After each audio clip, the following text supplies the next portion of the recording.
Après 25 ans ensemble, ma femme a tout risqué pour une seule nuit, qui a détruit notre mariage. Maintenant, elle est désespérée de tout recoller. Ce qui s'est passé après ça, tu ne vas pas y croire. J'ai juste appuyé sur « Play ». Et là, assis dans la cuisine, j'ai regardé la vidéo qui a détruit 25 ans de ma vie en quelques minutes. Ce n'était pas une erreur. C'était un choix. Et à cet instant, j'ai dû choisir moi aussi. J'ai toujours cru que ma vie était simple. Pas ennuyeuse, juste, prévisible, mais d'une manière réconfortante. Après 25 ans de mariage, tu finis par créer une routine. Tu connais les habitudes de l'autre, son humeur, ses manies. Sophia et moi, on avait les nôtres.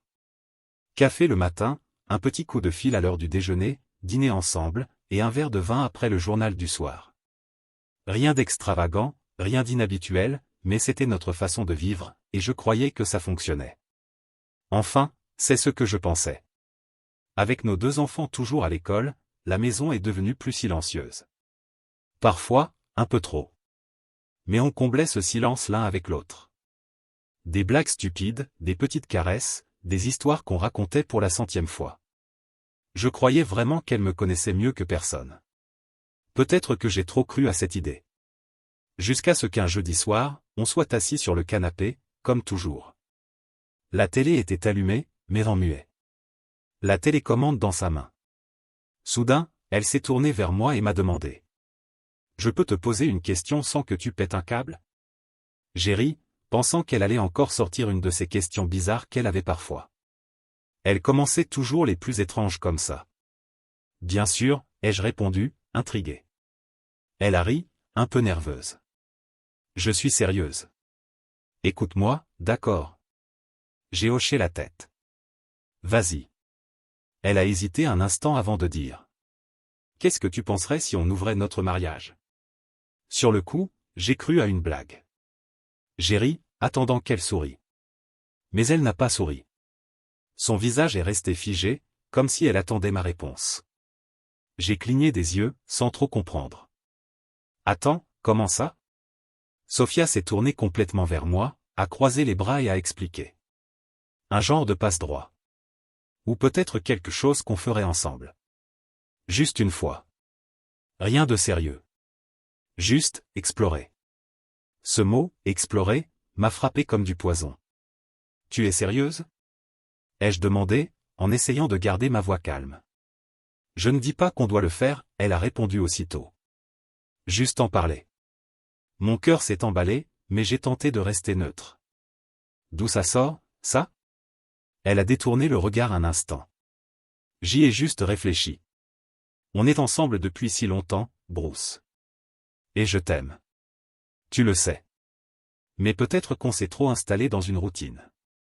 Tu es en train de dire que tu t'ennuies ? Ai-je dit, cache. J'ai pas dit ça, elle s'est défendue. Mais le sens était là, clair comme de l'eau de roche. Elle a continué. Je veux juste ressentir quelque chose de différent. Pas avec quelqu'un d'autre à ta place. Avec toi. Je veux vivre ça avec toi. Je n'ai même pas réussi à la regarder dans les yeux. Je fixais la télé sans vraiment la voir. Essayant de garder mon calme. Cette nuit-là, je suis resté éveillé, les yeux rivés au plafond, pendant qu'elle dormait à côté de moi comme si de rien n'était. Mais tout avait changé.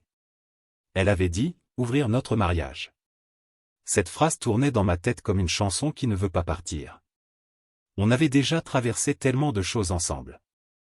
Les enfants, le boulot, les soucis de santé, la routine du quotidien, et maintenant, elle voulait explorer, comme si on était 2 ados en train de tester les limites. J'ai attendu quelques jours. J'espérais qu'elle reparlerait du sujet. Qu'elle dirait que c'était une blague, ou qu'elle avait juste trop bu ce soir-là. Mais non. Elle a agi comme si cette conversation n'avait jamais eu lieu, comme si elle n'avait pas balancé une bombe en plein milieu de notre salon. Le dimanche, je n'ai plus pu garder ça pour moi.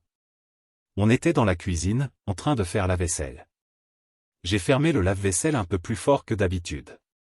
Elle m'a regardé. « Ça va ?» a-t-elle demandé. Non, j'ai répondu, honnête.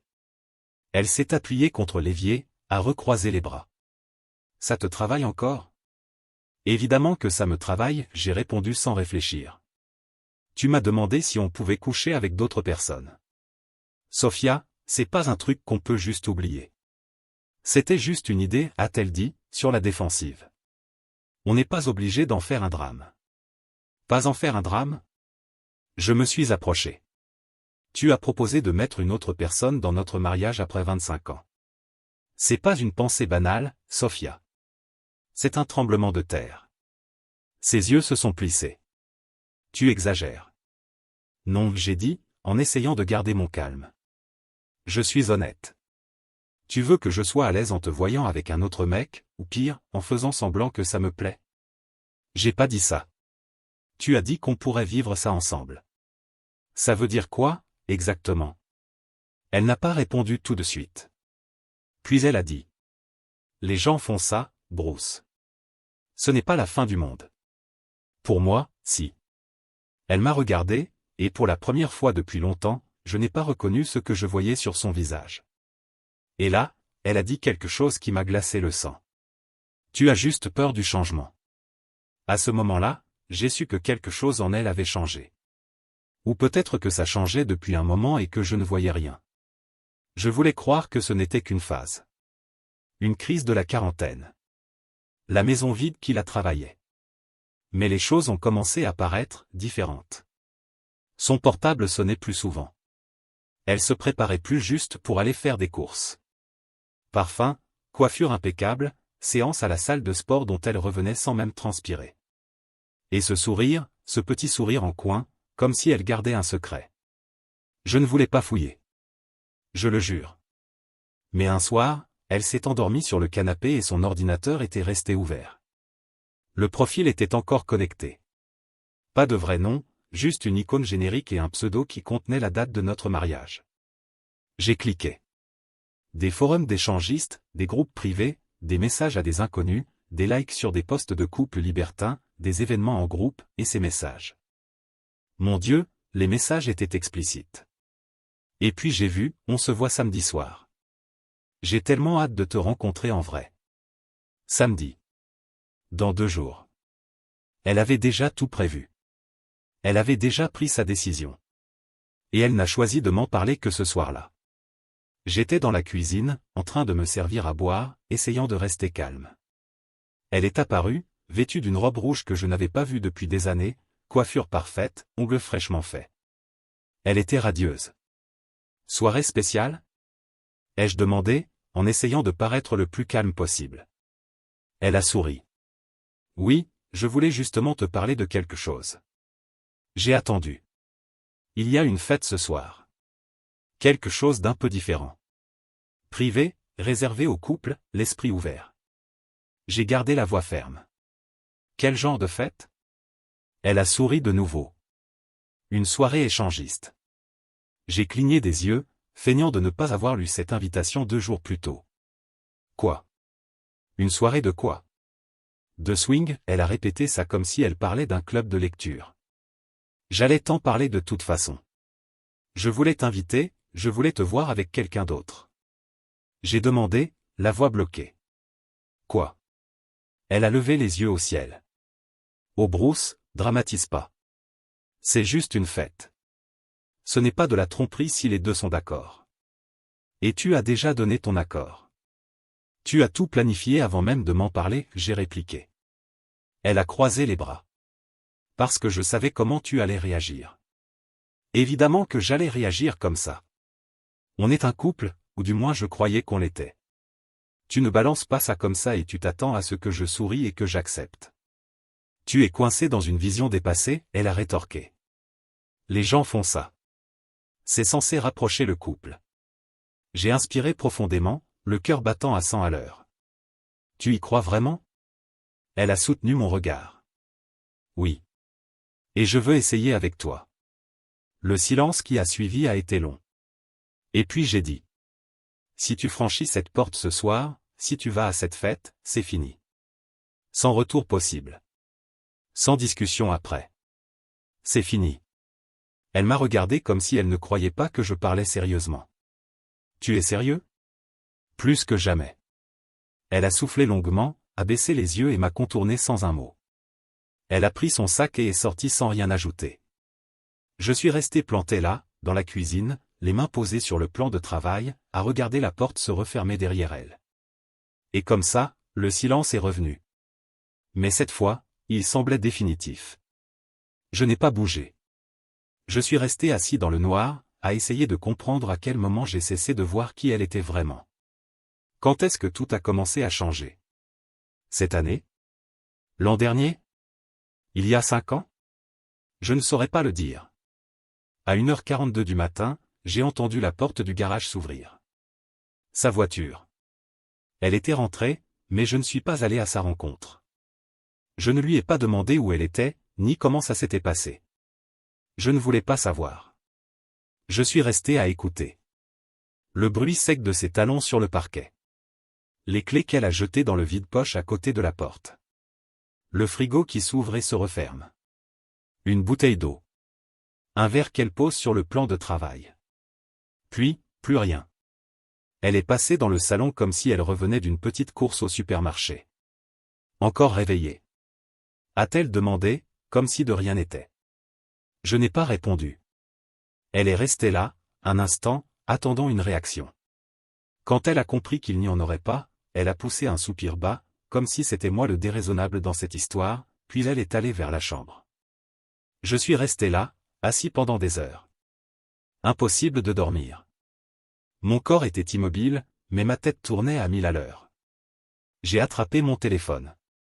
Sans vraiment savoir quoi chercher, juste pour occuper mes mains. Par habitude, j'ai ouvert la galerie de photos. Des photos anciennes. Nous deux. Les enfants encore petits. Des anniversaires, des journées à la plage, même ce dîner à Rome. Des moments figés dans le temps. De l'époque où tout semblait entier. Et puis je l'ai vu. Une vidéo. Sans titre, juste un horodatage. Il y a 2 heures. Ma poitrine s'est serrée. Le téléphone avait synchronisé automatiquement sur le cloud. Elle avait oublié que l'appareil était encore relié au mien. La miniature suffisait à me mettre en alerte.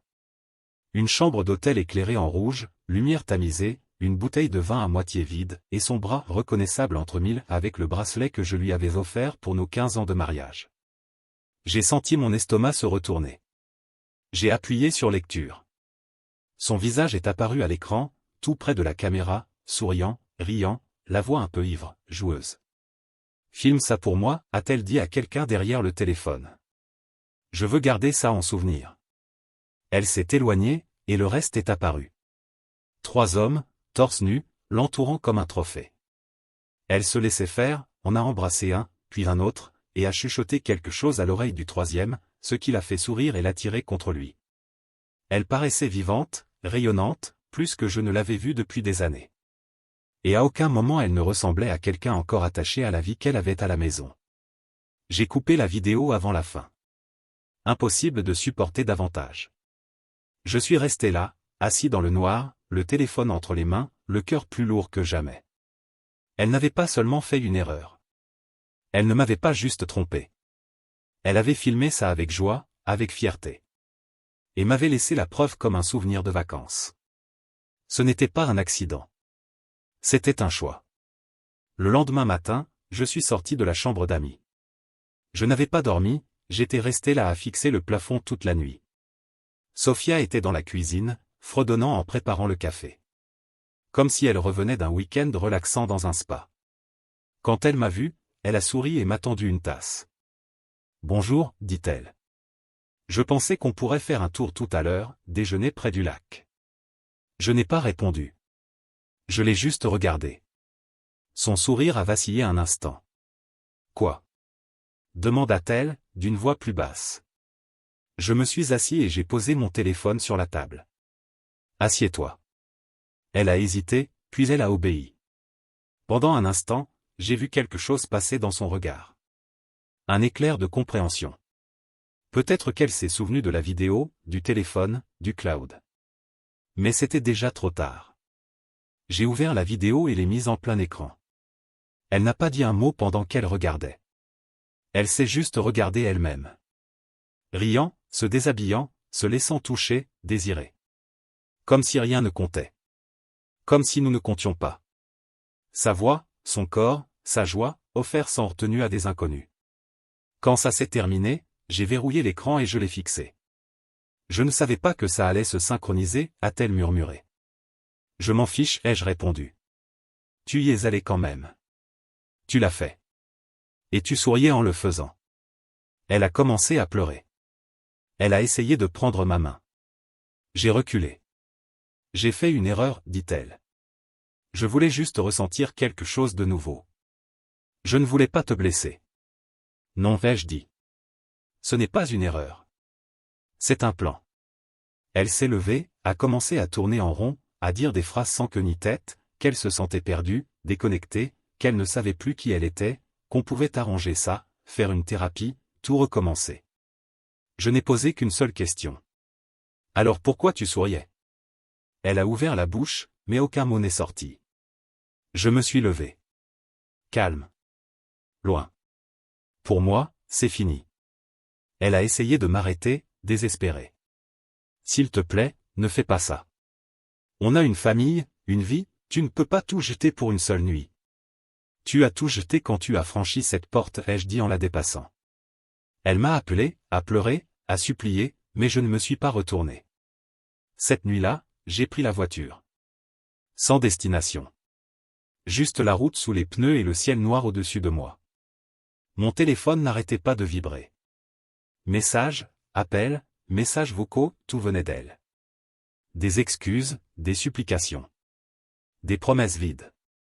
Un message m'a marqué, ça ne voulait rien dire. Mais j'avais vu la vidéo. J'avais vu le sourire. La façon dont elle touchait ces hommes, comme si ça voulait dire quelque chose.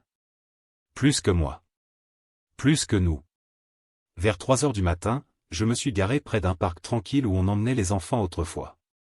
Je suis resté assis dans la voiture, à regarder les lampadaires osciller sous le vent. J'ai pris mon téléphone et j'ai envoyé le dernier message. Il n'y a plus rien à dire.